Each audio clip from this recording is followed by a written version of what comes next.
So I know that it's 5 o'clock and you're here, you're on time. I'm here, I'm on time, but not everybody is here on time. So we're going to give another minute or two, let more people come in. Here, somebody else coming in now. So I apologize to those of you who are on time, and I'm on time as you are, but we're going to wait for a few more. Okay? Avi, I'm still Okay, working on the last two rooms, okay? Say what? I'm working on the last two rooms. Okay, all good. thank you, Jackie. Wow, Jackie has been so busy. Okay, I hope you all have passports. Okay, if your passport, I suggest you check that it didn't expire. I'm looking for the one teacher coming from Las Vegas. Is he here? Raise your hand if you are here. Tippy, that's for Germany.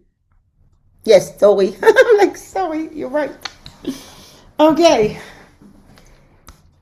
Um, you can ask questions. Do you have any questions? Wow. Okay. So until you start, Avi, I just want to tell you that we are going to give you this book as a gift. It's Richard's book. It's called Kalman and Leopold. We will give it to you as a gift because Richard, it just came. Richard is joining us. His father was Mengele's twin. He's joining us. He wrote the book about his father, and when we are in Auschwitz, he's going to share his story. Richard is in London right now, sharing the story for the Jewish Book Festival or something. So those of you in Cleveland, in Youngstown, in Akron, Ohio, will just send it to you with Avi when he comes, and the rest will mail it to you. So So those who are unfamiliar with what Chippy's referencing, Joseph Mengele is the guy who was doing so-called medical experiments on twins and on women and got away. So when talking about Mengele twins, most didn't survive because he also murdered them to do a coronary afterwards, to do a pathological check to see what had happened, how they were affected. And the same thing, some of the women also were also deliberately executed so he can do that kind of a pathological check after death. But he got away. He got away with murder and more. Uh, in the hierarchy of like real evil in the Nazi era, Mengele is just about the cherry on the icing, more or less.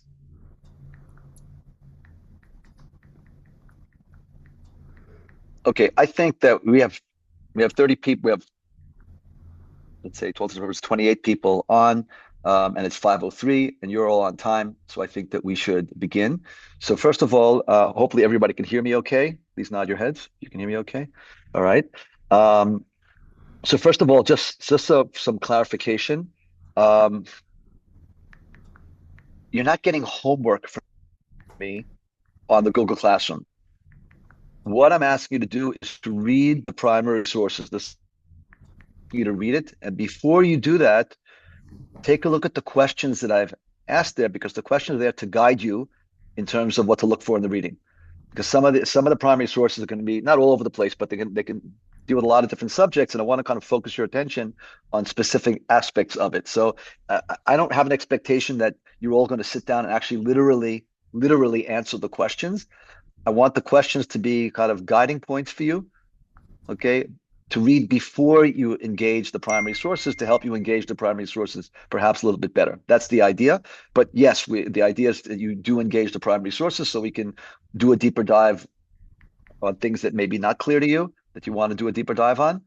Okay. But it is important that you do read those sources. And of course, the enrichment is the enrichment. There's a lot of good stuff there, yeah, which you could use now or later on or whenever. Okay, so that's kind of important for me to put that out there. And before we begin, um, anybody want to have any questions about the primary sources that you read, things that were not clear, why I chose those primary sources? Um, Anybody? Don't be bashful. I just want to let everybody know that you will be, we're going to have a little bit of a Breakout. I'm sorry, in breakout rooms. We're going to put everybody in breakout rooms, and I wanted to make sure that you are aware that you received something in your email. I might have missed somebody because you're joined and you were an in-person person. So I'll see in the end which room I'll put you in and add the email to you. But you should have received something to use for your for this meeting. Thank you, Jackie. So everything was clear. You have no questions about some of the primary sources that I put out there for this meeting? For the thing that we were supposed to receive, was that via email that we were to get it? Yes, please. Okay, was it like a document? Sorry, a document. It's an email and it has pictures in it. Okay. Yeah, we're going to use these for the breakout sessions that we're going to do in a little bit, or breakout session we're going to do in a little bit. Oh, Naomi, I think I may not have added you. I'm going to add you to a group, okay? Okay, so one of the sources I put in there is called Against Apian. And probably for a lot of you, it really came out of left field. Against Apian is a book that was written by one of the most important historians of antiquity that we have, an historian who lived 2,000 years ago, not somebody who writes history today about antiquity, but we're talking about an ancient historian, I should say, okay, who happened to be Jewish, happened to be a priest, happened to be from Jerusalem, and he wrote 4 histories that came down to us in their entirety, which is highly unusual. There are very few Greek or Roman historians whose entire oeuvre, the entire work, survived antiquity. Actually, a lot of the pagan writers, their stuff was burnt by Christianity, okay, destroyed. But this Jewish historian, actually, his Greek name is Josephus, or Josephus Flavius. Flavius was the name of the Flavian dynasty, the Roman emperors of his age, and Titus, the Roman emperor, actually adopted him and let him write a history in a Roman villa, in his villa in Rome at the time. And the reason why Josephus, this Jewish historian's works, came down to us in their entirety is the following. First of all, in his first book, which he writes about the Jewish revolt against the Romans, which took place between 66 AD and 74 AD, the main thesis is that God is punishing the Jews for their sins, and therefore God allows the Romans to destroy the temple, God's home, and the city of Jerusalem. And that works very, very nicely for ancient Christianity. Here we have a Jewish writer who is writing about something that Christians would sign on to then, that God is punishing the Jews.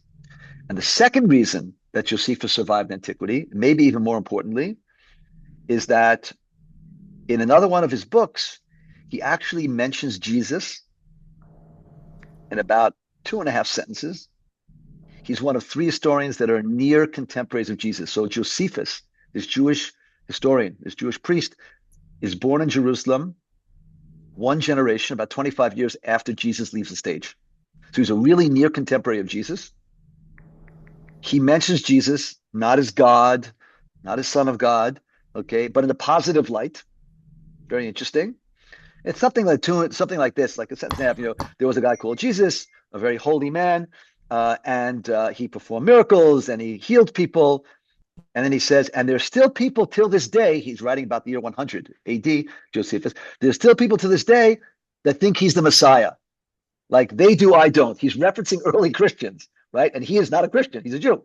So for Christianity, that's huge to have a Jew reference Jesus, an historian, not a theologian, not a church father, not a rabbi, just a Jew to reference Jesus is huge, and therefore they rescued his works. One of his 4 books is called Against Apian, and there was evidently a Greek anti-Semite from Alexandria, the largest Hellenistic Roman, Greco-Roman city outside of Greece or Rome or Italy. It's located in Alexandria, Egypt. 30% of the population was Jewish, very significant Jewish population there. And there's a whole slew of Jew haters that are putting out a lot of really bad stuff about the Jews. And Josephus takes upon himself to answer them. Most of them are Egyptians, right? And so it's very interesting. And that's why I put that up there for you to see. In other words, when you look at that against Apian, this is pre-Christian rivalry with Judaism. In other words, a lot of these folks that Josephus is answering are people who lived before Jesus enters the stage. And even if they lived after he exited the stage, like well, at the same time, Christianity is not yet. I mean, it's really it's not significant enough, and not the gospel writers have not written what the New Testament is not written yet, right? So we're talking about people who are they're not being impacted. There's no connection to these pagan writers in Christianity, and a lot of the hatred and spew that they're spewing out there, including ideas that Jews eat their children, okay, and all kinds of stuff like that. So Josephus actually answers that. So the reason I put it up there for you to take a look at is I'm showing you that this hatred of Jews and Judaism extends even before the Christian era. It extends about 2,300 years, about 2,300 years going back. And this is the prime reason why I put that source up there. I think some of you teach literature. I don't know if you were aware that Chaucer, right, the Canterbury Tales, one of those tales is deeply anti-Semitic. I put it up there for you guys to read. Okay, the Prioress's tale. So this is something, I loved studying Chaucer when I was in high school, but I didn't read that one. I didn't read that one of his Canterbury Tales. I probably would have fallen out of love with them somewhat quickly. But it also gives you a sense, Old English and very, very important English literature and how deeply anti-Semitic it was. So these are the kind of things I wanted to put up there for you to take a look at. Of course, you have Martin Luther as well, who we're going to engage again a little bit later on today as well. So if there are no questions about the sources that I put up there or the questions that I asked, and everybody feels comfortable right now, I'm still opening the door for people to still have the opportunity to ask questions now. If everybody's feels good and doesn't want to ask anything, what we're up here we go. Robin from Sarasota, where are you? Go ahead, Robin. Yeah, I missed. Okay, so you mentioned that there was a hatred even before Christianity, but I missed in the writing, like where did that come from? Where does that you're Where did asking that what is hatred come from? where's the source? Okay, Yeah. very good because Josephus doesn't tell us why that's the case. Okay, or at least not in the sections of against Apian that I put up there. Very good. So what you're basically asking is why is there tension, in some cases hatred between pagans and Jews, okay, in antiquity? Very good, great question. So let's talk about some certain things that are baked into Judaism then till today, and then we'll try to understand how these things that are baked in Judaism then were viewed in the Hellenistic era. So let me give you an example of one thing: kosher dietary laws. The Bible does not tell us why God commands the Jews to have these kosher dietary laws. It's not explicit. But when you read the laws and you understand how they develop over time, you understand that the kosher dietary laws are kind of a built-in segregator and separator between Jews and non-Jews. Let me explain myself. And I'm sure all of you are going to agree with the next sentence I'm going to say. The most basic social intercourse we have as human beings is to break bread together, to have a cup of coffee together, to have a glass of wine, a glass of beer, choose your poison, whatever, pizza, I don't care, whatever you already want to eat, okay, is to break bread together. That's the most basic social intercourse we have as human beings.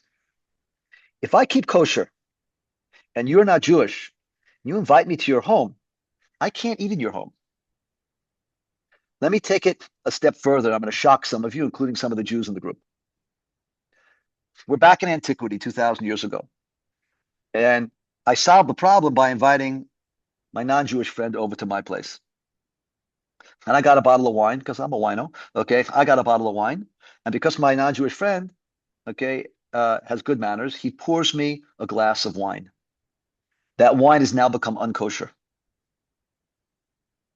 This is not today. This is not today in the 21st century, but in antiquity, non-Jew poured a Jew wine. Jew can't drink that wine. It's not kosher anymore. It has been sullied. It's been despoiled. That's pretty darn insulting. So first of all, kosher diet laws were a segregator, okay, that's going to prevent social intercourse because social intercourse can turn into other kinds of intercourse. We're all adults here, right? We're all the age of 18, right? Can turn to other kinds of intercourse. Okay. And one of the threads that runs through the Hebrew Bible, the Old Testament, is that what drags the Jews down, drags them towards illicit, unethical, immoral behavior, and we hear it over and over from the prophets, is they're interacting with these Gentile pagan women. King Solomon has 1,000 non-Jewish wives. He's married even to the daughter of Pharaoh and puts up a pagan temple for her god. Okay. And the tail end of the Hebrew Bible, the Old Testament, when the Jews return from Babylonian exile, Ezra the scribe, who was the leader at the time, forces all the men to divorce their non-Jewish wives. So we have, because this is thread is saying what's bringing us down morally, okay, is our interactions, our too deep social interactions with non-Jews. Okay, this is the dietary laws. Okay, so if we already have this thing. Now let me take it a step further. We look at the Hellenistic world. Alexander the Great's concept, which was promoted by the people who succeeded him, was something called syncretism. The idea that as the Greeks are conquering other civilizations, they're basically saying we can merge our fates. It's not a problem. So, for example, our chief god Zeus, your chief god Jupiter, or your chief god Odin. Okay, same. It's just a different name for the same thing. Our pantheon of gods and goddesses, yours, they're really different names for the same stuff. And we'll be happy to sacrifice in your temples, and you're welcome and invited to sacrifice in our temples, and we'll be happy to intermarry with you, and so on and so forth. And then they meet the Jews, and the Jews are like, whoa, full stop. Ain't no such thing as gods and goddesses. There's only one God. He's not just our God. He's everybody's God. And that one God demands moral and ethical behavior, unlike all the stuff that you gods and goddesses coming down and fooling around with mortal women, being, all this, adultery and everything, all the bad stuff they do. No. The one God, who's everybody's God, demands moral ethical behavior. Okay. So first of all, we're dissing you. We disrespect. We do not accept your pagan idolatry of these pantheons of gods and goddesses. We will not sacrifice in your temples, and you are not invited to sacrifice in our temple. And we won't marry you either. So the pushback by some pagans was that the Jews are people who hate humanity. They're the only people who won't accept this idea of syncretism. Now, I just kind of laid things out in a very kind of monochrome, black and white. It wasn't. It's more complex than that. Okay, there were certainly Jews who were moving towards that direction. It wasn't that. The truth is, there's a lot of interaction going on. Okay, but still, this is the impetus for some Greek and Roman intellectuals to accuse the Jews of and to say all these kind of things. Okay, so this is the background. Thank you for that question, Robin. Anybody else has a question before we head into our breakout rooms to wake you all up? Anybody? Hold on, Robin? I'm gonna break Oh, it. Robin's got another question. No, I'm sorry, Ryan. Excuse me, Ryan. Go ahead. Yeah, I mean, I was just really that last explanation you gave made me think of, in one of the documents it talked about how Christians had issues with the same kind of syncretism. So is it because of their wedding with the empire? But like, why don't you see that same sort of pushback against Christians, or do you? Great question. The reality on the ground is that Paul and Peter, or Peter and Paul, if I'm being more chronologically correct, are going to reach out to the Gentiles, to the pagans. Because up to that moment, Jesus is interacting 95% of the time that Jesus is teaching, preaching, interacting is with other Jews. And the same thing is true of his 12 disciples. It's Peter in Book of Acts and later on Paul who are going to reach out proactively and deliberately to the non-Jewish pagan world. And in order to do that, they're going to have to also accept they actually are going to do some syncretizing.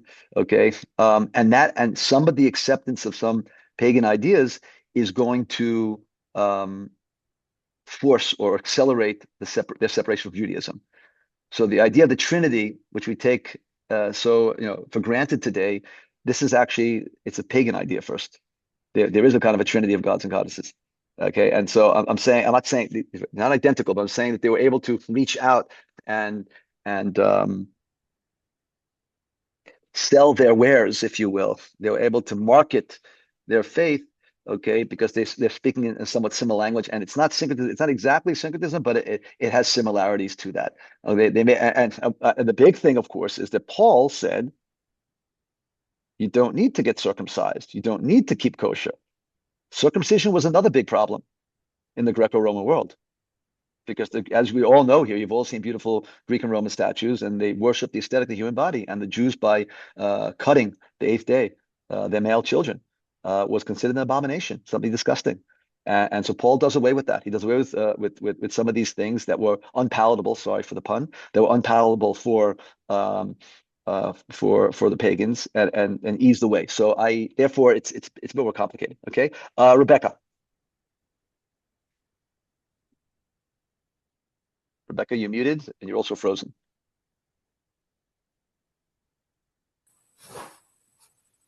I didn't get the email that we were supposed to get for the breakout sessions. I didn't know if that was already sent out or not, or if it was in the classroom.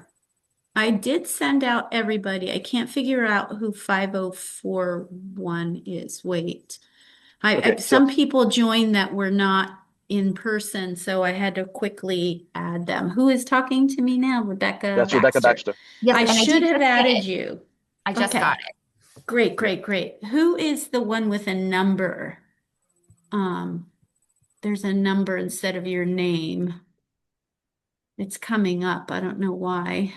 It's coming up as, let me see, 5041. Okay. Melissa, unmute.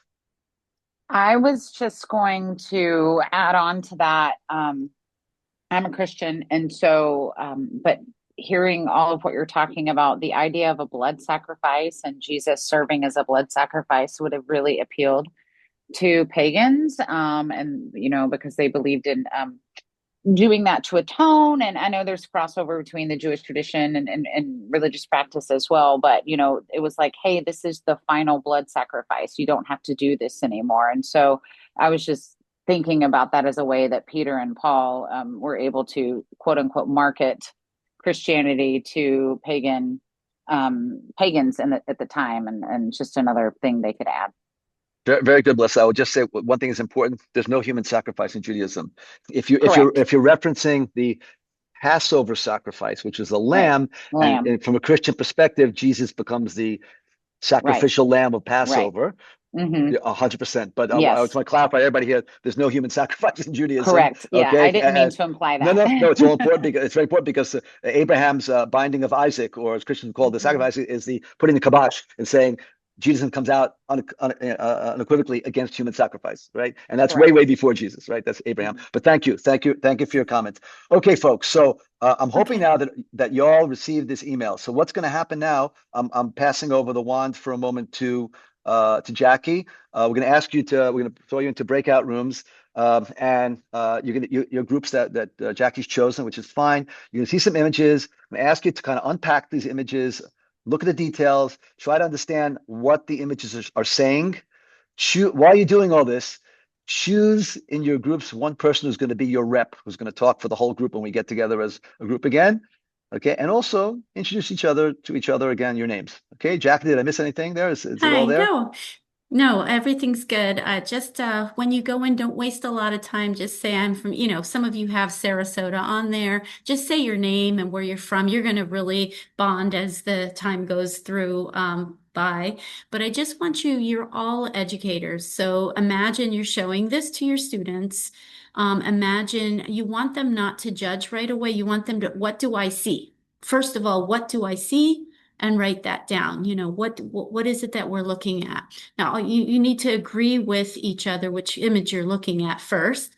And then, and what do you see? And then you can start to unpack that image and put down your thoughts about it. Who wants to say, who is this image by? Who's sending out this image? What's the purpose of it? Dig deep into it. So when you do that, just think about your students, and what, you have to guide them when they see pictures like this. So it's good practice, but I know that all of you have that system down. Just remember how you're doing it when you unpack it together. Are there any questions from anybody? Okay, so we'll see you on the other side. Avi and I may pop into the rooms.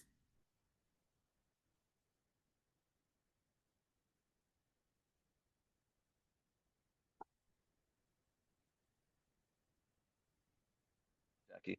All right, so who's our rep from room number 1? That would be me, Avi. Okay, great. So hold on for a second. I'm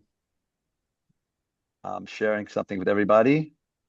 Folks, let me know when you can see this. Can you see it? Okay, Joe. So tell us what your group thought about this baby.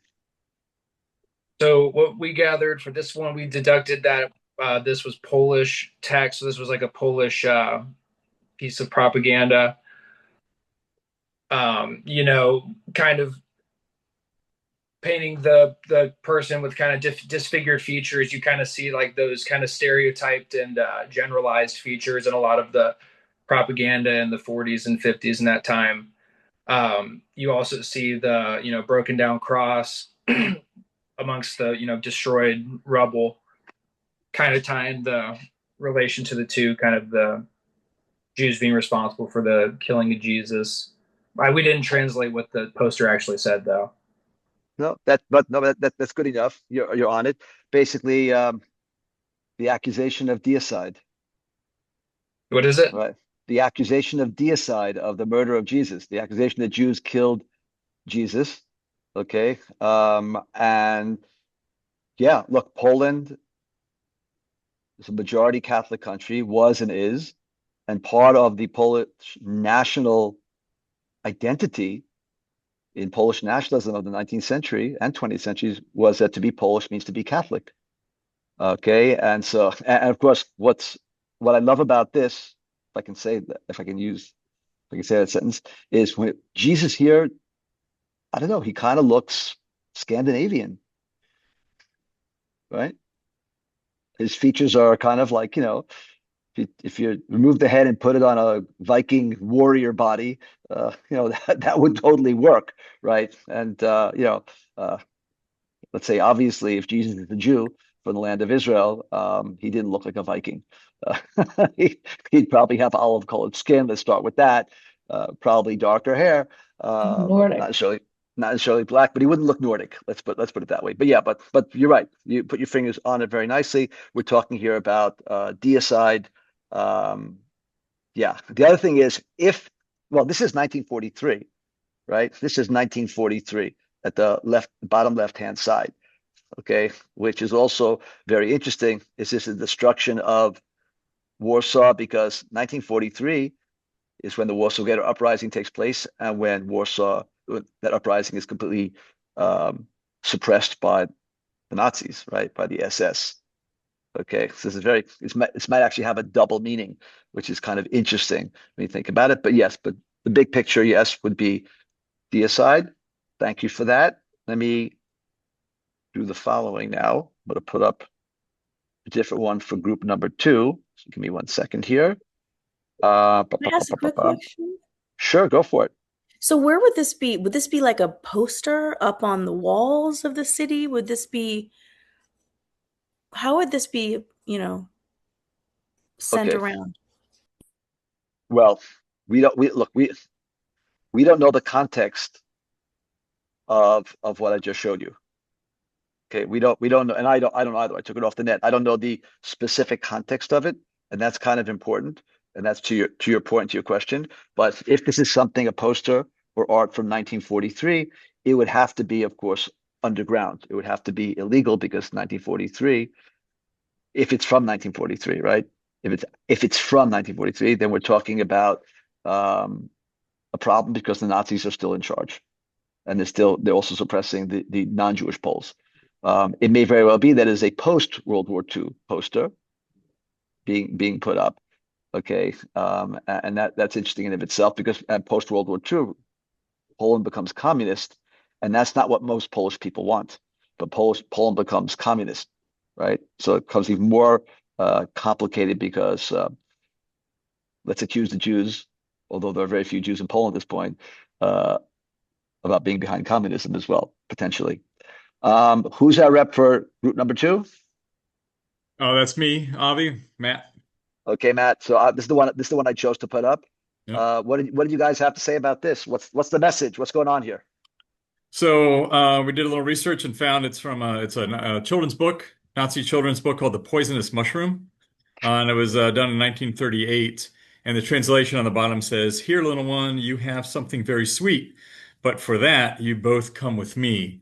So they're just being indoctrinated to believe that Jews were nothing but evil and trying to kidnap them for whatever nefarious means, eat them, use their blood, what have you, but luring them with something, tempting, and then taking them away. So you have the stereotype, the large nose, the just that look. We had another picture with that about the characteristics that you'd be able to tell a Jew, the pseudoscience, as we had said, that has nothing to do really with the science at all, but they would just do a caricature and stereotypes of these features, the large nose and just kind of the grotesque face. But yeah, no, definitely an indoctrination piece of literature.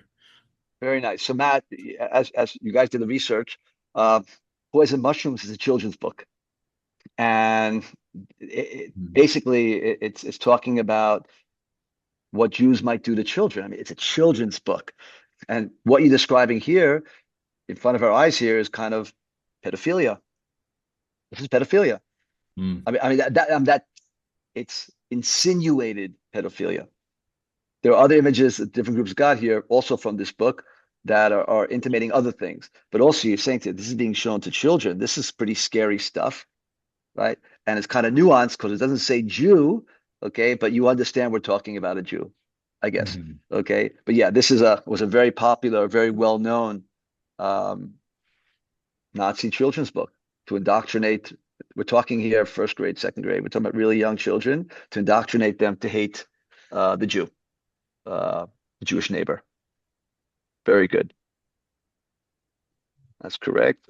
Okay, now I got to see. Well, I'm going to pick and choose for group number 3 in terms of what you guys got. Okay, I know what we're going to use here. This is one of my favorites.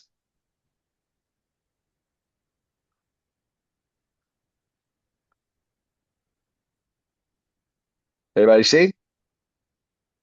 Okay, who's our rep for group number 3? We didn't really choose a rep, but I can talk about what we talked about.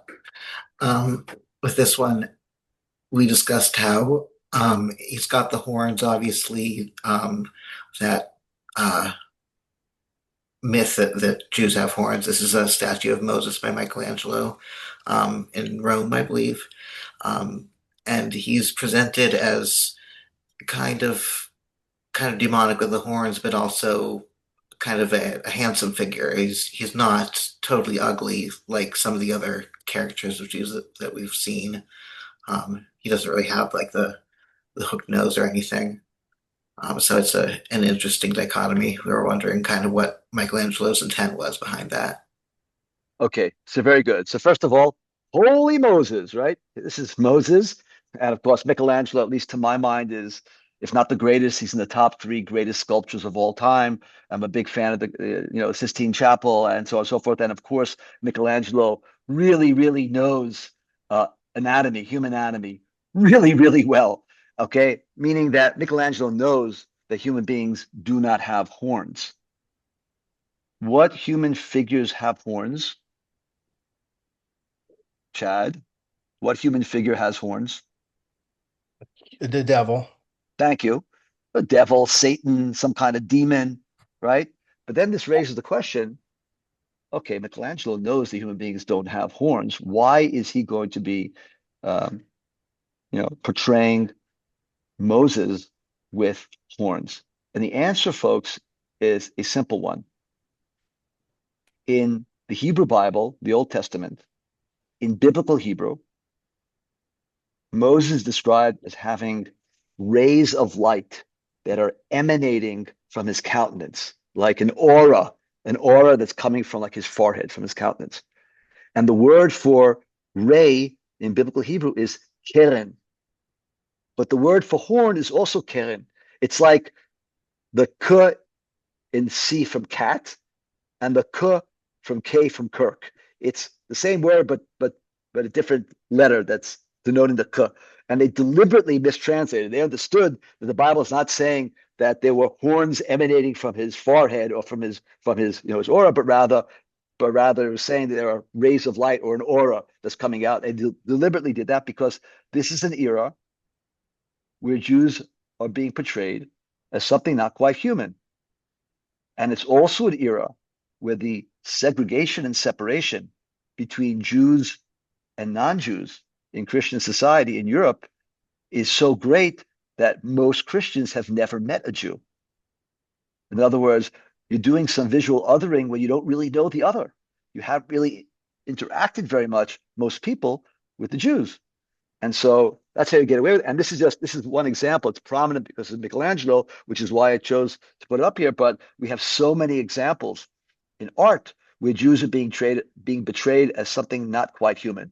Just so we're clear, on a different seminar we did a few years ago, I think 2 years ago, we went to Austria. I saw in a 19th century church in Vienna, I saw a statue of Moses there with horns. This is the 19th century. And it's Vienna, right? It's not, Renaissance. We're not talking about 16th century, right? Italy, we're talking about 19th century. Vienna, we're talking about a church that went up, I think after Freud was born, we're talking about, right? Freud's from Vienna, right? Think about what we're talking about here. This is really very much in the modern era, not the one you're seeing now, but the one I saw and I photographed, okay, of Moses on a 19th century cathedral. So this is something that was continued in the German art. Okay, thanks for that. Let me take Ryan. Go ahead, Ryan. Yeah, really quickly, is there any connection between this statue and the David, which are pretty contemporary, just a few years apart? I don't think the David has horns, does he? No, that's why I was bringing it up. No, it's just Michelangelo doing his thing, okay? But there was a choice that was made here to portray this evidently for whatever reason that they decided to do that, okay? And I don't know if there's any direct connection between the two. I mean, he's going to be, first of all, paid to create different images. We're talking about, Medici, we're talking about Florence, a whole slew of different people are going to pay him a lot of money for that. Tim. Avi, this was part of my group, and I had realized it only after the fact that it was going back to the horns verse, and I was trying to say it at the very end. But what makes you think that it was deliberate? Because wasn't Moses the only one that had seen God, and this was right after he had seen God, so his face was shining, horned. No, face. What does that mean? Face shining, horned. If you're shining, you're shining, and if you have horns, you have horns. Those are not. Those are. There's no connection. Look, I read biblical Hebrew fluently, okay, and the biblical Hebrew, the text itself, which is written in Hebrew, the original text, not in Latin, not in Greek, but in Hebrew, okay, says rays of light. Doesn't say horns. And what I'm saying to you is, yes, in the church they understood how to translate the Hebrew, right? It's not they don't know how to do it. Remember, the translation from Hebrew to Latin is going to be done, by Jerome. We're talking about many centuries before this, right? And the translation from Greek into Greek is going to be done even earlier than that. So, and those translations are not translating it into horns, but rather as an aura or rays of light. There's no way of reading the Hebrew text of having horns coming out of Moses' forehead. There's no way of reading the Hebrew text that way. It just doesn't work. It doesn't work contextually. It doesn't work linguistically, grammatically, syntax, the whole kit and caboodle. Simply doesn't work. No, there's no mistake. This is not an error. This is something that's being done deliberately. And again, we can see there are other images which I don't have the time now to put up, which are portraying Jews as demons or like the devil, okay, including sometimes with a tail, okay, and horns and so on and so forth. So these taken together, and there's a critical mass of this stuff taken together, it can't be otherwise. Go ahead, Melissa. You are mute. You're muted. You had your Yes, hand up. I'm actually the representative for group 4, and I wanted to tell you we did not really focus on this image. We focused on 2 other ones, so I don't know that we'd be able to offer you much fruitful commentary about this image. We That's focused. okay. That's okay. Um, I want to do this image. I okay. want to do this run. So you're off the hook. Okay. Sorry, we have a And I lot to put say about the other ones. no, it's okay. I want to put this out there for everybody here. Okay. And take a look at this. And just because of our time, I'm going to point some things out to everybody here and make it a little bit bigger. So first of all, how do I know that the people here are Jews? I see nothing stereotypically Jewish about the people here. Nothing, right? I can't say that they have particularly whatever you want to do, large noses. I don't see earlocks. I don't see anything here theoretically that tells me they're Jews. What I just said now is absolutely not correct. Yes. Follow my cursor. Follow my cursor. Yes. You see this yellow patch here, and this yellow patch here, and this yellow patch here, and here, and here, and here, and here. Not accidental, because already in 1215, the Pope is calling out and saying that the Jews need to be marked. We have to distinguish between them and non-Jews. And what this is telling us, including this, is that Jews and Christians are not really distinguishable. They're not really dressing differently. They don't look that different, okay? And therefore, you got to mark them. And the other thing is, these are yellow. These are yellow patches. So you're seeing already the inspiration for Nazi Germany hundreds and hundreds of years later, maybe 1,000 years later. Okay, there's one more piece here. We only have one over here, but I have another image where everybody has these funky pointed hats. So sometimes it was a hat and sometimes it was the badge. But this tells us we're looking at Jews here. I want to stop and tarry at this point because it's an important point. In the 1920s and 1930s, German Jews were indistinguishable from non-Jewish Germans. They had German names. They dressed like everybody else. They spoke German like everybody else. Folks, you are a mixed group of Jews and non-Jews. Okay? If I throw you into a room and don't say what your last names are, I'm not sure all of you are going to figure out who is Jewish, who's not Jewish. Because you're all American, or almost all of you are American. All of you have American names. You're all speaking English, some of them with funny New York accents like myself. Okay. Some of you may have accents, but you all speak English, okay, as your native language, most of you, okay, not all of you, most of you, right? And you're all from the same, more or less, socioeconomic and educational background, right? So your clothing is also very similar. So the Nazis had to distinguish between Jews and non-Jews by naming all the Jews with Jewish names. All the men become Israel, all the women become Sarah, and by forcing them to wear yellow stars. You didn't have the same problem in Poland. It was easier to distinguish. Okay, but here we're going back to the Middle Ages, and the distinction is going to be made by marking the clothing and or having the funky hat. But now to the point. What we're looking at over here is something known as the blood libel. And the first blood libel we're familiar with takes place in England. It's William of Norwich. It's 12th century. And essentially the accusation is that Jews are kidnapping Christian children, murdering them, and using their blood for some arcane Jewish ritual. In this early stage, they haven't developed what they will develop later on, which is that they're going to use the blood to bake their matzah bread for Passover. That's a later iteration. But in this early, and that's what we call ritual cannibalism. But in this early stage, it's just using their blood for something. And you see the blonde child, and you see being stabbed in multiple places. They're draining and going to use their blood. Okay, this is called the blood libel. Okay, this one is Simon of Trent, by the way. It's later on. And you have hundreds of these all over the place. Or just do a Google image search on blood libel. Now, for extra points, I don't know what that means. For extra points, you have to raise your hand. Who here knows when the last blood libel where Jews were murdered as a response for that, as a result of that, took place? And I'll even let you choose what century. You're looking at something here from 13th century right now. And I said it starts in the 12th century, the idea of blood libel. Anybody here want to take the risk of losing dinner tonight? I'm just kidding. Take the risk and want to jump out there and think, when was the last time Jews were accused of doing this to Christian children and were murdered for that. Come on, guys. You're still going to get dinner. You're making yourself dinner. Ariane wants to jump in there. Go ahead, Ariane. What are you thinking?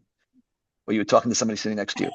I was talking to myself, but I said I think it's probably pretty recently. Yes, ma'am. Listen, yes, ma'am. Listen carefully, folks. The Holocaust, the murder of the Holocaust ends when Nazi Germany is brought to its knees, and that is on the 9th of May, 1945. More than a year later, on the 3rd of July, 1946, Polish Jewish survivors returned to their home city, Kielce. That's Kielce. We're visiting it on our last day. Their property has been taken over by their non-Jewish neighbors, and they begin to negotiate with the municipal authorities to get the property back. On the 3rd of July, a Polish Christian child, Catholic, claims the Jews had kidnapped him, tortured him 4 days until he escaped. The following day, on the 4th of July, 41 Jews were in the Jewish Community Center. They're organizing their negotiating stance for the municipality to get their property back. A mob gathers outside the building, armed with knives, with axes, with sticks. Police stand aside. The mob breaks in and murders 41 Jews. It later turns out the child lied because he did something to piss his parents off and tried to divert their attention. And as a response to this, the outbreak of attacks on Jews all over Poland. Guys, this is more than a year after the Holocaust is over, being done to people who lost their entire families. And this took place 18 years before I was born. So this is serious stuff, what you're looking at over here. Jews are being killed because of these accusations, also up to our day. Okay, not up to our day, but up to the middle of the 20th century. Okay, so this is important stuff here. Melissa, you had your hand up.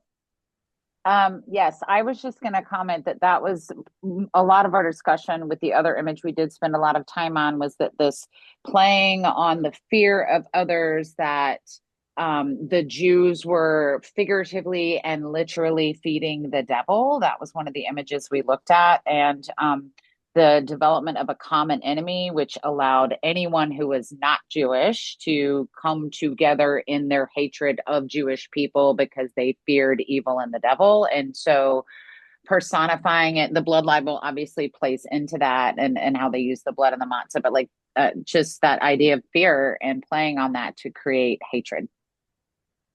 Okay, guys, I have to kind of roll forward because I want to give last group an opportunity to talk, and I also want to do a presentation. So, Chad, I apologize. I'm going to hold off on the question now.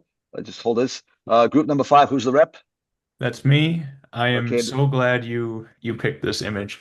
So I'm gonna say two things on it because as a group we had a different image that was two people, one of them stabbing the wafer, and so we agreed that was the depiction of Jews continuing to kill Christ, and we thought that's what we saw here as well. But I decided to look it up post breakout room and found and realized that this is actually these are not wafers. This is money, and this is a classic depiction of greedy Jewish people counting their money, doing illegal money lending, all the kind of stuff that was in the reading. We did think that they were weirdly depicted because they look kind of like grown men babies. But they definitely have some of those classic stereotypical Jewish features features you would see in anti-Semitic propaganda pictures of this era. That's interesting. I'm not sure I agree with you, but hang on a second. Chad, you want to say something? Yeah, I was in the group, and I don't think it's money because it has IHS on it, which is in hoc signo, which is the in this sign, it's the sign of Jesus. So I think that's the Eucharist. Yeah, Chad's correct, Brad. Basically, both images, this one and the other one you're talking about, are Jews that are stabbing the host, that are stabbing the Eucharist. So for those who are not familiar with what we're talking about here, okay, let me speak Catholic to you for a second, because it would not necessarily be the same for Protestant, but it would certainly be true for Eastern Orthodox tradition as well, and maybe some Protestants. The idea is that Last Supper, Jesus raises wine. It says, "This is my blood." Raises the bread, or matzah, says, "This is my body. Do this when I'm gone to remember me." Okay, and this becomes the main sacrament, or main sacrament in every church and for Mass. When the priest blesses the wine and the wafer or the bread, it transubstantiates and changes into the literal blood and literal body of Jesus. This would be from a Catholic side. I know they're Protestants, that it symbolizes and doesn't have to be the actual thing, but we're speaking now. What you're seeing here is pre-Protestant, pre-Reformation. So this is Catholic, okay? And once it's been blessed, it's called Eucharist, or it's known as the host. And the idea here, and this actually predates by about 100 years the blood libel. The idea is that Jews are going to steal the host, or, Eucharist, and they're going to stab it in order to kill Jesus a second time. This is deicide all over again. Okay. Now, of course, the irony here is that it assumes that Jews accept the very idea that once the priest is going to bless the wine and the wafer, it actually turns into the the blood and body of Jesus. Why would a Jew accept that? It's not a Jewish theology, but that's what it presupposes, and then you're going to kill Jews for this purpose. Okay, so this is another classic, and you had two images like this in your grouping. So yeah. Anyway, I'm happy to share all these images and more with you. I think it's a very interesting exercise to do with students, okay, and have a conversation about how these images, where they come from, how do they play out, and how they actually translate into a modern context. What I need to do with you guys is, I don't have a lot of time, is I want to do a brief historical survey of anti-Semitism, okay, to kind of like just encapsulate it, to give you guys enough historical context and bring it up to the Nazis. Okay, I hope you guys are okay with that. So if you're going to snore, please mute yourselves. Let's get this baby going. Let's see if this works.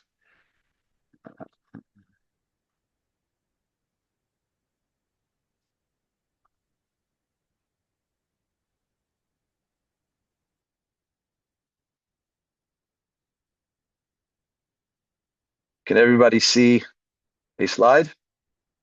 Okay, so very briefly put, there's a lot of splitting hairs about how to define anti-Semitism. Let's just go simple here. Okay, Webster, hostility toward or discrimination against Jews as a religious, ethnic, or racial group. Thank you very much. Okay, why have Jews been hated historically? There are two primary reasons. The first one is religious competition or adversity. Okay, and the second one is actually perhaps even more important, because it also relates to the first, but goes beyond it, is that if I try to trace hatred of Jews and Judaism, starting from 2,300 years ago till today, I find that anti-Semitism peaks in times of social, political, and economic instability, chaos, unrest, polarization. That is when it peaks historically, and you can throughout history. And if we talk about our moment right now, okay, and if those who don't know this, we're in a moment of a lot of anti-Semitism that's going on in the entire developed world. It's not just an American phenomenon. It's not a post-October 7th phenomenon, right? Tree of Life happened in 2018, right? That's almost a decade ago. And let's think for a second, all of us, the last decade has been a decade of, in America, but actually all over the West, of political polarization, economic upheaval, social upheaval. I mean, as Americans, we talk about it here, but it's also true in all of Western and Central Europe. It's happening in a lot of different places. And in all these places, we're seeing dramatic rises in the last decade or so of anti-Semitism, as it's happened throughout history, actually. Okay? So this is important, which, by the way, tells us something else, to my mind. It's only going to subside when we actually have political stabilization, economic stabilization, and societal. And I don't know when that's going to happen. Okay? Moving right along, we can identify, let's say, 5 periods throughout history. Okay, break it down. in terms of periodization of anti-Semitism. I'm going to start with the first one, which would be religious adversity. And here we're talking about the competition between Christianity and Judaism as Christianity emerges from Judaism. We'll all remind ourselves that Jesus was circumcised when he's 8 days old. Okay, Jesus and his 12 disciples were all Jews. It's going to be Paul who does the parting of the ways. The Apostle Paul will shift Christianity from being a Jewish sect to being something else. Okay, this is important for us to understand. And 2,000 years ago, Judaism, in contrast to today, was a missionizing faith. And therefore, you did have competition over hearts and minds between Judaism and early Christianity. There was definitely competition. Okay, but this first period that goes from the 1st century AD, which is when Jesus comes on the stage and leaves the stage, and goes until the 5th century. Okay, and the reason I'm stopping the 5th century more or less is because it's only towards the end of the 4th century that the Roman Empire becomes a Christian Roman Empire. That's in the year 380 AD. And therefore the competition is all over at this point. But for the first more or less close to 300 years of Christianity is forced underground, literally and figuratively, is outlawed, okay, by the Roman Empire. So you really don't have that some serious competition during those centuries. But during these 400 years, we're not talking about killing, massacres, pogroms, any of this stuff. Okay, we're going to talk about how Jews are going to be degraded at some point, but we're not talking about really, really bad, violent stuff yet. Not at this point. The second stage is what I'm calling here medieval xenophobic anti-Semitism, and this does dovetail with some of the images we saw before of the blood libel, of stabbing of the host, the Eucharist, all this, the Jews as devil, because the end result of these accusations were massacres of Jews, expulsions of Jews. Okay, and then this brings us down to the modern period, end of the 18th century, which is really at the end of the age of the Enlightenment, the jettisoning a lot of the religious ideas and the beginning to allow Jews to assimilate or to enter non-Jewish society. And then we're going to have the rise of different kind of anti-Semitism, which is not really based on religious adversity, but actually, are the Jews really part of us? Can they assimilate? Okay, who are they? What are they? And all kinds of new accusations against Jews. Okay, of controlling the money and controlling the banks and controlling the media and politics and pulling the strings and so on and so forth. Things like that. Okay, and this is going to continue 18th, 19th centuries. Towards the end of the 19th century, the rise of racial ideology that will be then taken by the Nazis to the nth degree, which is a racial exterminationist anti-Semitism, which posits that Jews need to be eliminated because they threaten humanity. This is something new. This is a new form of anti-Semitism. Didn't exist before, because when there was religious adversity, if I convert to Christianity, theoretically, I'm good to go. If I convert, theoretically, I'm okay, right? But now the Nazis are saying there's nothing a Jew can do. The Jew has to die. Okay, and that's something because race is immutable. We'll get to that. And then we have our contemporary mix and match variety, which combines all kinds of stuff from antiquity through the 19th century with some interesting modern ideas as well. For example, that Jews control the weather and the space lasers, all kinds of other good stuff like that, if you're familiar with it.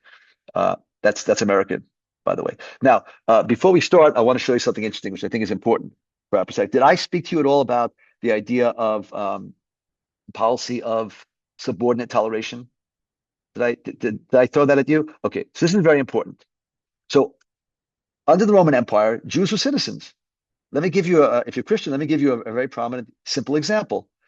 The Apostle Paul, when he's put on trial, says, no, I'm a citizen. I want to be tried by the Caesar. That's my right as a citizen. Paul's a Jew. Okay, that means Jews are citizens in the Roman Empire.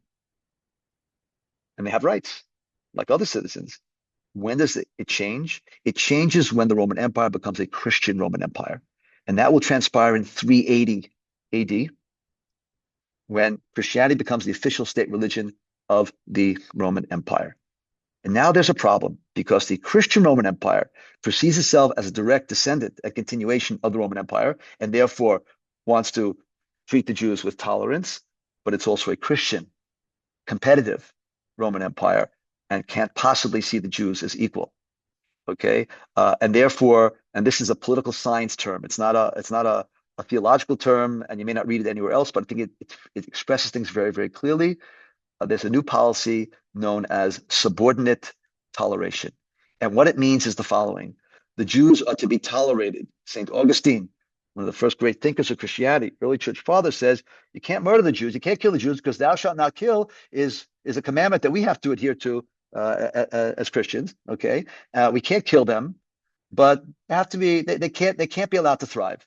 They have to show people what happens to a people that rejects Jesus, rejects the Messiah, and rejects God. Okay, so they're to be tolerated. Subordinate means, and it's going to play out in the same Theodosian code you have here. And I didn't put all of them in here, so because I don't have a lot of time. In a second, we'll get to this piece of it. But part of the Theodosian code basically says that Jews cannot be administrators, can't be a mayor, can't be a governor, can't be an officer in the military. You can't be the boss of a Christian. In other words, Jews in the Roman Empire, some of them had significant positions politically, administratively, managerially, militarily. They are going to be defrocked. They're going to be kicked out of those positions because we cannot have a situation where Jews are going to tell non-Jews what to do. Okay, and so Jews are subordinate. What you have here is something very interesting. Look at this. No Jew shall marry a Christian woman, nor shall any Christian man marry a Jewess. Okay, look, so let me say something all of you know very well. Legislation is never proactive. It's always reactive. Everywhere, every time, every place. Okay, and therefore, evidently, Jews and non-Jews were fraternizing and getting along so well they were having sex and getting married. Okay, that's how much they were fraternizing. And therefore, to prevent that, they're going to legislate that they can't do that. Right? So we're talking about an era where it's not that the Jews are being, they're not segregated and separated here yet. Okay, to the extent that people are getting real friendly enough to fall in love with each other. Okay, and to consummate that, including by marriage. Therefore, you want to stop that. You want to nip that in the bud. And here you have it, the Theodosian Code in 438 CE or AD, if you will. Okay, and this is one piece of that code. It's a very interesting code. All right. Now, having said all this, okay, what's the issue? What are the big issues here? The big issue is, what's the beef that Christianity has with Judaism? What are the claims? First of all, Jews are people that rejected the Messiah, Jesus, and rejected Jesus as God or Son of God. Jews are accused of deicide, of murdering Jesus, of crucifying him. Okay, and Jews are people who are blind to the truth of the Gospels. These are the main accusations. The second of which lasts until 1965. Vatican II is when the papacy changes that and says, no, not all Jews then, and certainly not from that point onward, are the ones who murdered Jesus, okay, or killed Jesus. Okay, and that's a huge sea change in Christian theology. Wait a second. I want us to take a look at this image over here. If you guys can see it, some of you may have received an image similar to this. What you're seeing here, actually, I don't have time for this. This lady here is ecclesia, the church. This lady here is synagoga, the synagogue. Please note that her eyes are blinded. She doesn't see the truth. Falling out of her hand here, the Ten Commandments. Her staff is broken. Her staff is standing upright with the cross on top. She's holding a chalice. Ecclesia, synagoga. Okay, and this is found on many, many cathedrals all over Europe till today. All right, so getting now to stage 2, medieval xenophobic anti-Semitism. We talked about Moses on the left. Take a look at this image on the right. I don't know if maybe one of the groups received this image as well. This is called the Judensau. Judensau is the Jewish swine or the Jew pig. And again, how can you tell they're Jews over here? Because there's nothing. Look at the kids, their hairstyle, their faces. There's nothing that's stereotypically Jewish here. Okay, right? But what do you have? You got these. Remember, I told you about these Jew hats. You got all these Jew hats here. That's how the person looking at it knows that we're talking about Jews. That's how it becomes clear. If not the, I don't know, medieval German here that's telling them that. And this is pretty. I don't know the best way. It's pretty disgusting. It's pretty gross. Okay, so the Jews here are suckling. The children are suckling the teats of this sow. But guys, this is pretty graphic. The Jew is this Jew is pulling up the tail. This Jew is, you see what this Jew is doing, and this is pretty disgusting stuff. This is a specifically German form of anti-Semitism, where the Jew is the analogy is that the Jew is filthy like the pig. Okay, because pigs wallow in dirt and excrement, and these are the Jews. Okay, of course, it's ironic because Jews don't eat pig, right? What is the operative meaning? Listen, I have to hold this for a second. The operative meaning of this as the expulsion of Jews and murder of Jews. Okay, and here you have a map showing you expulsions of Jews for hundreds of years, starting from 12th century through the 17th century. From Western Europe, Central Europe, all the way to Eastern Europe, over and over again, Jews are being expelled from these countries. We also have massacres. Okay, and one of the prominent massacres takes place in the First Crusade, 1096. Pope Urban II at Clermont is going to declare a crusade to liberate the Church of the Holy Sepulchre, the place of the crucifixion and resurrection of Jesus, located in Jerusalem, which is under control of the Muslims. So has to defeat the Muslim infidel. Following year, 1096, the Crusaders set out, and we have in their wake this rabble led by these low-end priests who said, hey, the infidel is living among us, and they massacred the Jews of the Rhineland.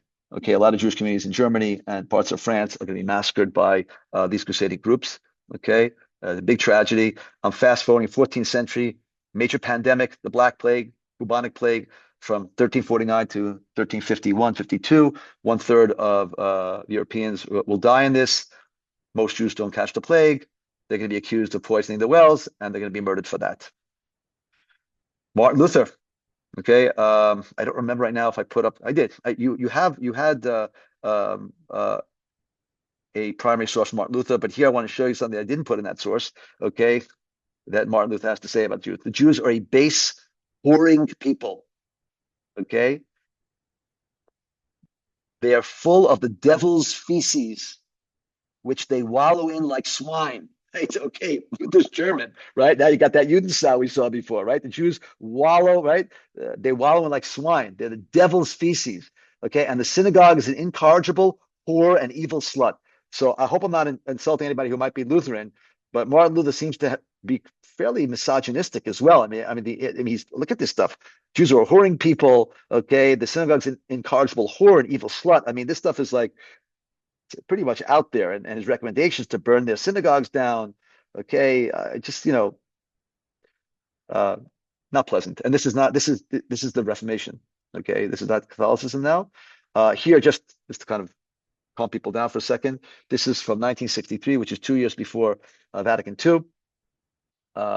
This is Pope John the 23rd. We are conscious today that many centuries of blindness have cloaked our eyes, so we can no longer either see the beauty of thy chosen people, nor recognize in their faces the features of our privileged brethren. We realize that the mark of Cain stands upon our foreheads.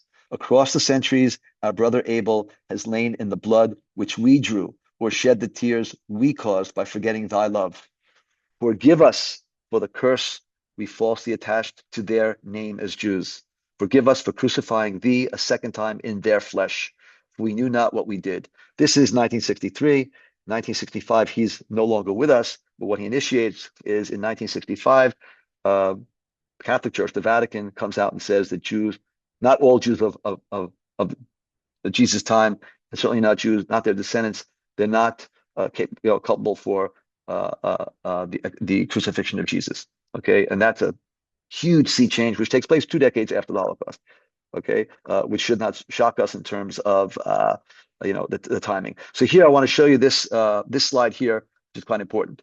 Okay, and I kind of referenced it, I think, last time we met, but I want to now put it highlighted. So in the wake of the Enlightenment of the 18th century, Jews who are not citizens of any of these Christian countries are going to begin to become citizens slowly but surely of many of the Christian countries, but not all of them. It actually begins in America. 1790, Jews are allowed to be citizens. But here's the thing, folks. There are 3,000 Jews in the United States in 1790, so it doesn't impact that many people. But very, very shortly afterwards, the Jews of France are emancipated, and that's much more significant. But just when you look at this, when you go down this list, the United Kingdom, 1858, like I think as Americans, we perceive England as also being one of the forefront of democracy. It takes until 1858, the British, to let the Jews be full citizens, to be able to vote, right? That's England, right? Sweden, 1870, right? This is crazy stuff. Now, here's the thing.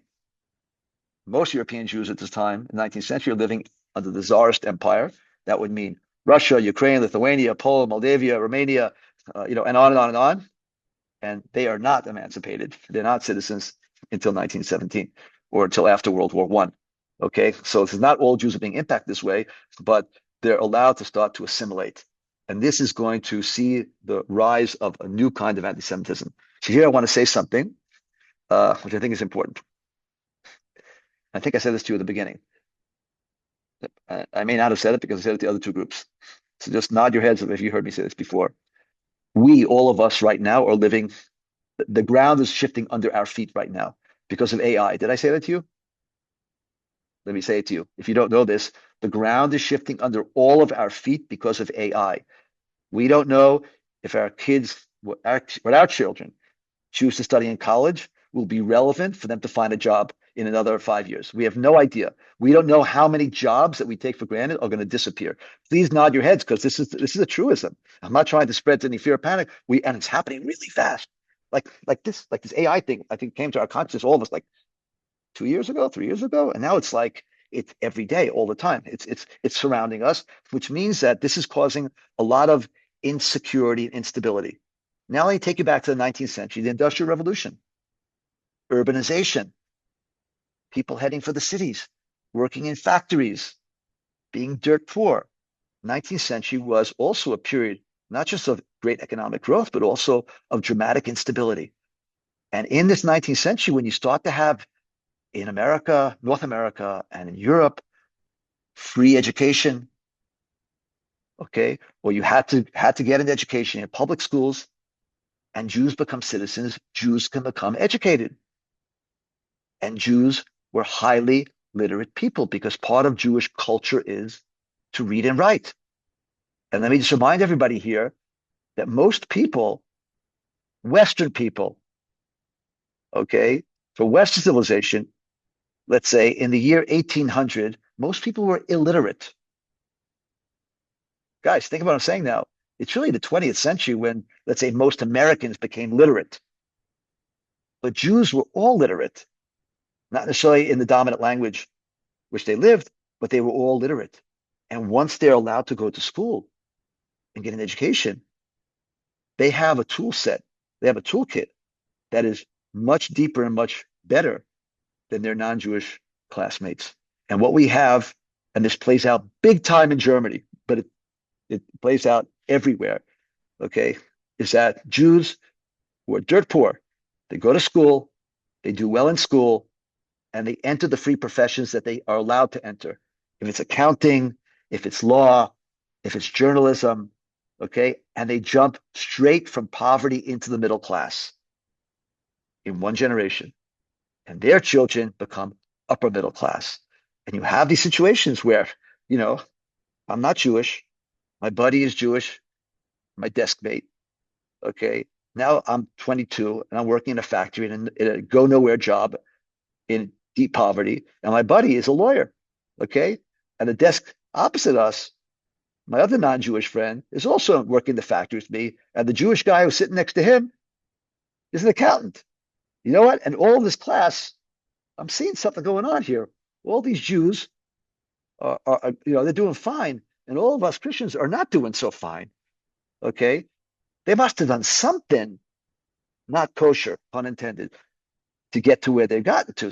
What's going on over here, right? And so you're going to start to see in the 19th century accusations about Jews being swindlers, okay, and doing all kinds of illicit stuff in order to get ahead.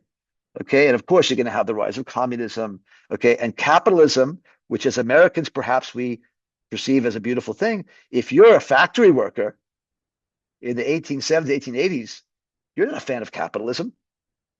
Think what I'm saying now.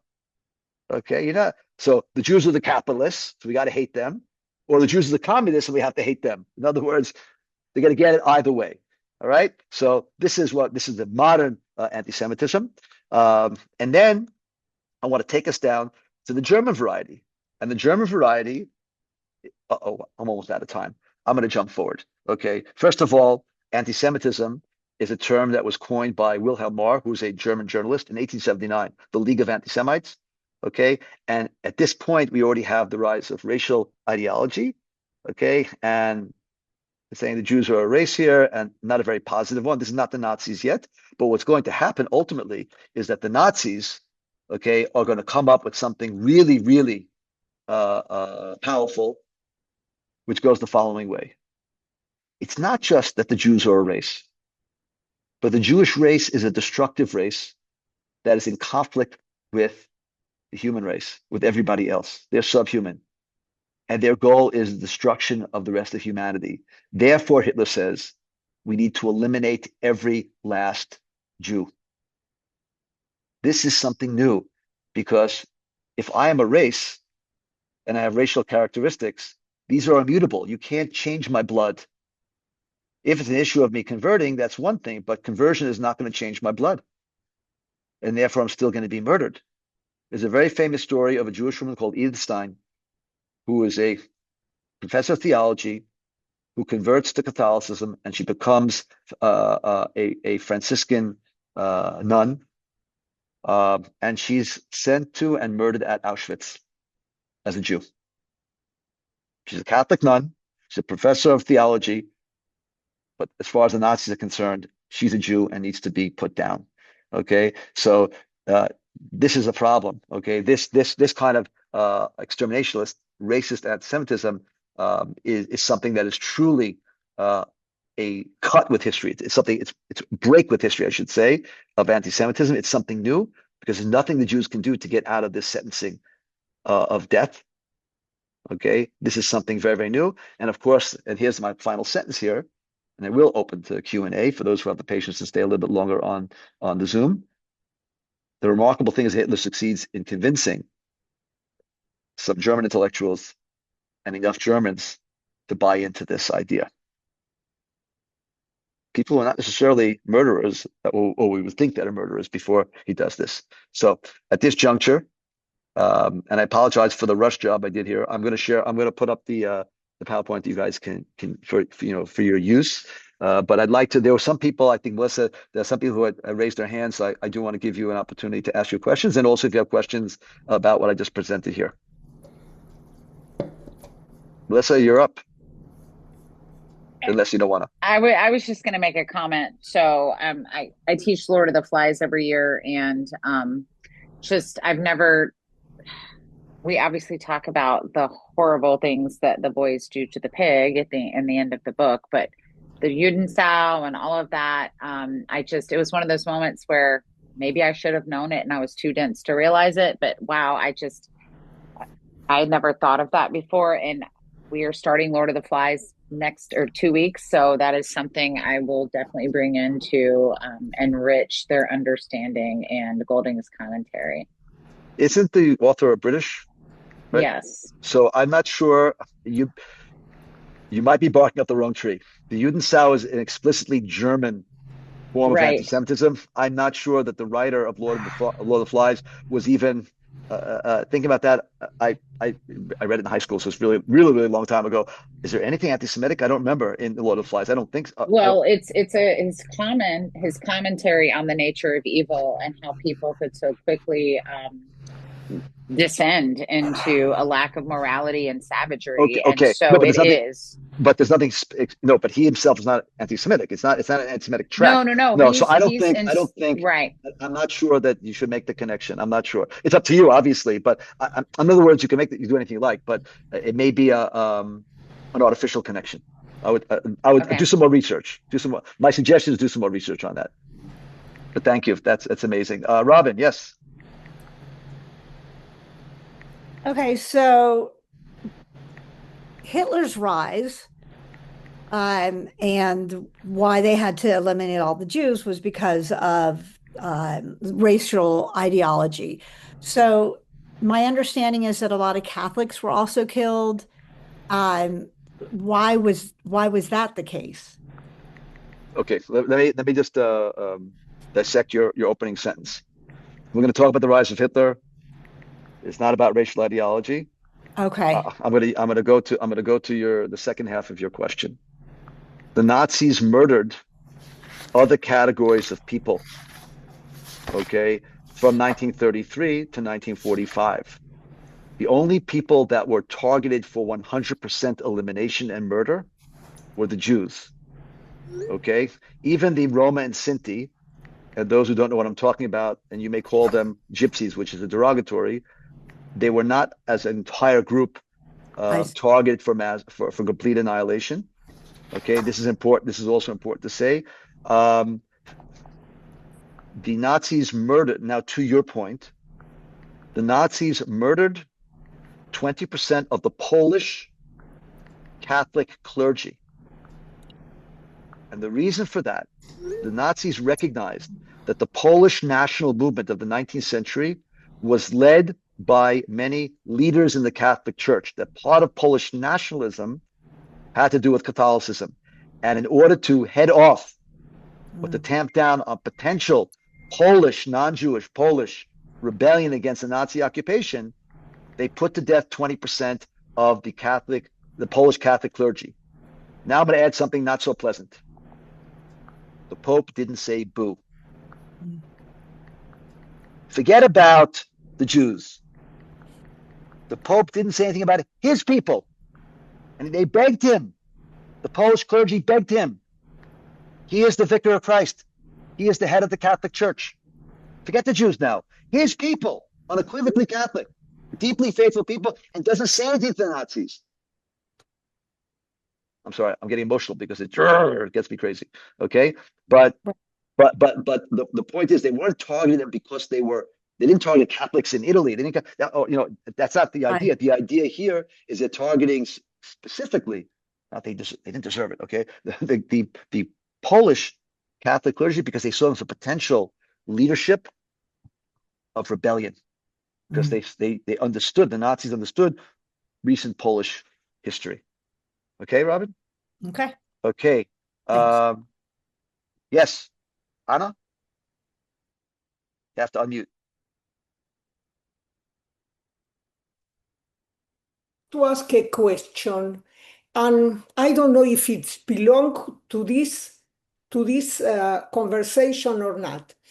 We have an exhibition called Visas for Life. This is a huge project where you can see consuls and vice consuls helping Jews during the Holocaust.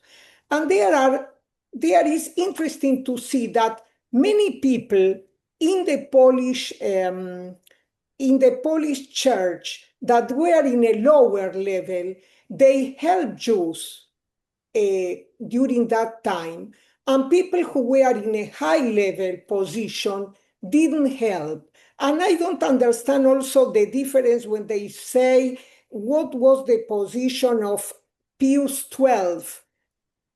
People say, I don't know if it's true or not, that he didn't want the Nazis to bomb the Catholic churches in Rome. Is it true? Okay, Anna, as you open, this is actually not part of this session.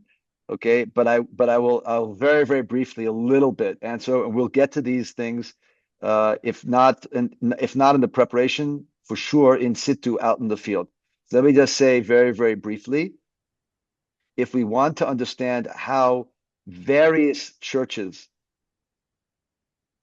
behaved during World War II and the Holocaust, we have to go ad hoc, one by one. There's no such animal as the Catholic Church. We can talk about the Catholic Church in France, we can talk about the Catholic Church in Poland, and so on and so forth. Okay, the same thing is true. We can't make the generalizations about whether it's the hierarchy, the upper levels or the lower levels, because in Greece, for example, actually the Greek Orthodox Patriarchy came out publicly to defend the Jews.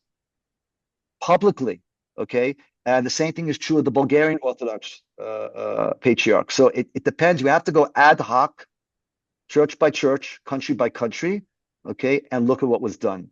Last but not least, but again, I'm not going to give you a satisfactory answer right now because this is not what we wanted to talk about today. Pope Pius XII is controversial. The Vatican papers of World War II were kept closed to the public, including to researchers, for a very long time, and only were opened up finally, properly, I think in 2020, 6 years ago. And what emerged from those papers was that's not particularly complementary to his papacy. Okay, I'll just put it at that for the moment. Okay, we can definitely engage these questions in situ out in the field and maybe at a later session. But now we're not there right now. This is not where we are right now. Thank you. You're welcome. Any other questions, please?